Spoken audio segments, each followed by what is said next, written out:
भुदरगड तालुक्यातील खेडगेमधील सवतकडा धबधबा पावसाळ्यात पर्यटकांचं प्रमुख आकर्षण ठरत असल्यानं धबधब्यावर दररोज मोठ्या संख्येनं पर्यटक दाखल होत आहेत। मात्र इथं येणाऱ्या पर्यटकांच्या सुरक्षेचा प्रश्न गंभीर बनलाय। त्यांच्या सुरक्षेसाठी आवश्यक असणारी सक्षम यंत्रणा सवतकड्यावर उपलब्ध नाही। पर्यटकांकडून प्रवेश शुल्क आणि पार्किंग शुल्काच्या माध्यमातून महसूल गोळा केला जातो। मात्र त्या तुलनेत पर्यटकांना आवश्यक मूलभूत सुविधा आणि सुरक्षा व्यवस्था मिळत नसल्याचा आरोप मनसेचे डॉक्टर युवराज एडुरे यांनी केलाय। रविवारी चंदगड तालुक्यातील युसुफ मेहबूब शेख या 14 वर्षीय मुलाचा सवतकडा धबधब्याच्या पाण्यात बुडून दुर्दैवी मृत्यू झाला। या घटनेनं संपूर्ण परिसर हादरला असून धबधब्यावर पर्यटकांच्या सुरक्षेचा प्रश्न उपस्थित झालाय। दुर्घटनेच्या वेळी तातडीने आणि प्रशिक्षित पथकाची मदत मिळाली असती तर कदाचित युसुफचा जीव वाचू शकला असता, असं डॉक्टर युवराज एडुरे यांनी म्हटलंय। सवतकडा धबधब्यावर येणाऱ्या पर्यटकांकडून प्रवेशासाठी 40 रुपये आणि पार्किंगसाठी शुल्क आकारलं जातं।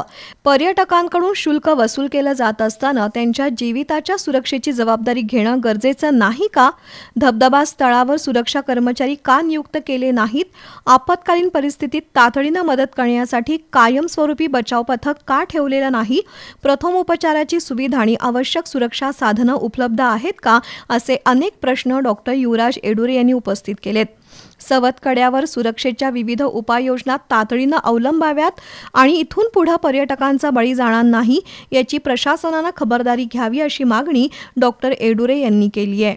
त्या ठिकाणी 1 तास त्या ठिकाणी कुठल्याही प्रकारची यंत्रणा कार्यरत नव्हती असा त्यांनी आरोप केला आहे।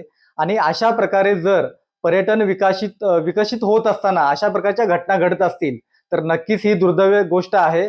आज जर बघायला गेलात तर आमचा पर्यटनासाठी विरोध नाही, पर्यटन होण्यासाठी विरोध नाही।